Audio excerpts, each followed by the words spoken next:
গত পর্বে দার্জিলিংয়ের প্রথম দিনের গল্পে আপনাদের সঙ্গে ছিলাম। আজ নতুন সকাল, কুয়াশায় মোড়া দার্জিলিং যেন একেবারে অন্য রূপে আমাদের সামনে। একটা শহরকে সঠিকভাবে চিনতে তার সকালটা দেখা দরকার।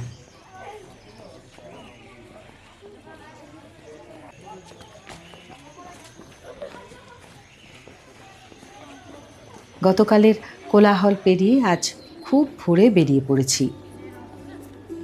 দার্জিলিংকে সবাই চেনে তার ব্যস্ত মল, ভিড় আর কোলাহলের জন্য, কিন্তু দিনের শুরুতে এই শহর কুয়াশায় মোড়া, ধীর, শান্ত, যেন পাহাড় তখনও ঘুম ভাঙার অপেক্ষায়।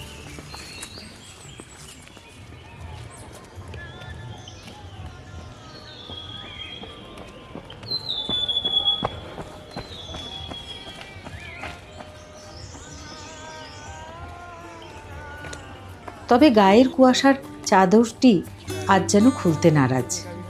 এই রূপেরও বেশ একটা মায়াবী আকর্ষণ আছে।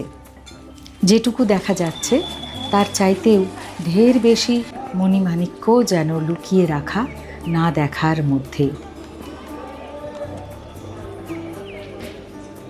অবশ্য এ শান্ত অবস্থা খুব বেশি সময়ের জন্য নয়। ধীরে ধীরে দোকান খুলছে, পর্যটকদের আনাগোনা বাড়ছে, আর দার্জিলিং ক্রমশ ফিরছে নিজের চেনা ছন্দে।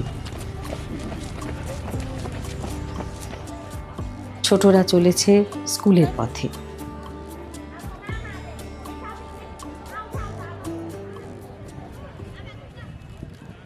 আপনাদের বলা হয়নি গতকাল রাত্রের একটি ঘটনা।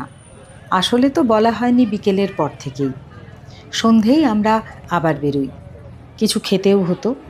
গেলাম একটি ক্যাফেতে, পাইন ব্রিজ হোটেলের ঠিক অপোজিটে, দ্য হিমালয়ান কালেকটিভ। নিলাম চিজ কেক, বেশ ভালো খেতে, দাম বেশি মনে হয়নি, কোয়ালিটি ভালো।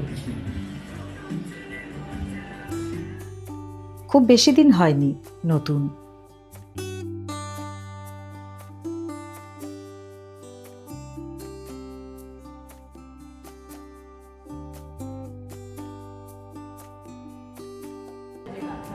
বেশ লাগলো ওখানে বসে কিছুটা সময় কাটাতে। মজার বিষয় হলো এই ক্যাফেটির লোকেশন। যেহেতু দোতলায়, তাই এখানে বসে মলের রাস্তায় মানুষজনের আনাগোনা দেখতে ভালোই লাগছিল। হঠাৎ দেখলাম আমার এক বন্ধু, সঙ্গে তার 2 কন্যে। ডাকতে পারলাম না ঠিকই, কিন্তু খুব আনন্দ হলো হঠাৎ দেখতে পেয়ে।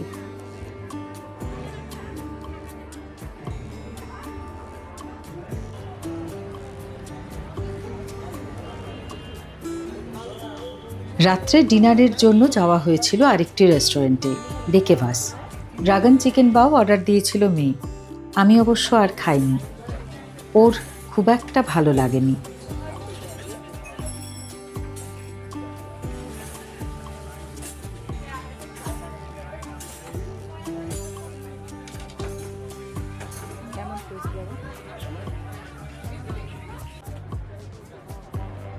ফেরার পথে হোটেলে ঢোকার মুখে ওই যে কোর্টিয়ার্ড দেখিয়েছিলাম, তার সামনেই দেখি মস্ত একটি গাছের ডাল ভেঙে পড়ে আছে।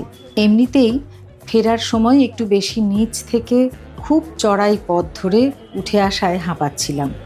তার উপর পথ আটকে ওই প্রকাণ্ড ডাল পড়ে থাকতে দেখে খুব ভয় পেয়েছিলাম। বুঝি আবার ঘুরে ঘুরে হেঁটে হেঁটে না আসতে হয়। কাছে গিয়ে দেখলাম একজন যাতায়াতের মতো পথ বের করা হয়েছে। কিন্তু এরপর থেকে দ্বিতীয় ভয়টা রয়েই গেছিল। পাশের পাহাড়ের উঁচু গাছগুলো যদি ঘাড়ে মাথায় ভেঙে পড়ে। না, ভেঙে পড়েনি। সকালবেলা নির্বিঘ্নেই যেতে পেরেছিলাম মল হয়ে নিচের দিকে, গ্লেনারিজে। গ্লেনারিজ আজ যেন দার্জিলিং বেড়ানোর একটা অঙ্গ হয়ে উঠেছে সবার কাছেই। আমরা আগেরবার এসে একদিন সন্ধ্যের স্ন্যাক্স, রাতের ডিনার করে গেছি, এবারে ব্রেকফাস্ট। পাহাড়ি রাস্তার মতোই গ্লেনারিজ বেকারিরও একটা চড়াই উতরাইয়ের গল্প আছে। 1885 সালে ইতালীয় ব্যক্তি মিস্টার ভাদো এটি তৈরি করেন ভাদো নামে। পরে মিস্টার অ্যাডলফ প্লিভা যোগ দিলে নাম হয় ভাদো অ্যান্ড প্লিভা কনফেকশনারি। বেকারিটি গ্লেনারি ভবনে ছিল, যা থেকে তার বর্তমান নাম হয়। স্বাধীনতার সময়কালে এর মালিকানা বদল হতে থাকে। 1959 সালে A.T. এডওয়ার্ডস এর ম্যানেজার হন এবং পরে তিনি মালিক। গ্লেনারিস বেকারি এখন এই এডওয়ার্ড পরিবারের মালিকানাধীন। এখানকার কেক, পেস্ট্রি, কুকিজ অত্যন্ত সুস্বাদু। এবারে যে ব্রেকফাস্ট নিয়েছিলাম সেটাও যথেষ্ট ভালো খেতে ছিল।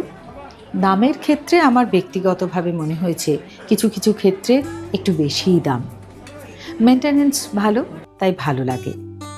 তবে ওই মলের উপরের দিকে উঠে ব্যাক সাইডে হাঁটলে যে দোকানগুলো রয়েছে সেখানেও বেশ কিছু বেকারি রয়েছে যাদের বেকড আইটেমসের স্বাদ খুব ভালো, দাম ঠিকঠাক। ভিডিও করা হয়নি, তাই ছবি দিতে পারলাম না।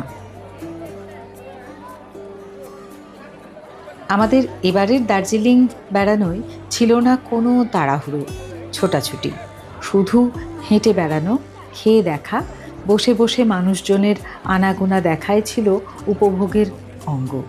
যেমন সকালে যে বাচ্চাদের দেখেছিলাম স্কুলে যেতে, তাদেরই দেখছিলাম বিকেলে দল বেঁধে ফিরতে। মূলত পাহাড়ি শহরের জীবন ছুঁয়ে দেখার অভিজ্ঞতা ছিল এবারের বেড়ানোয়।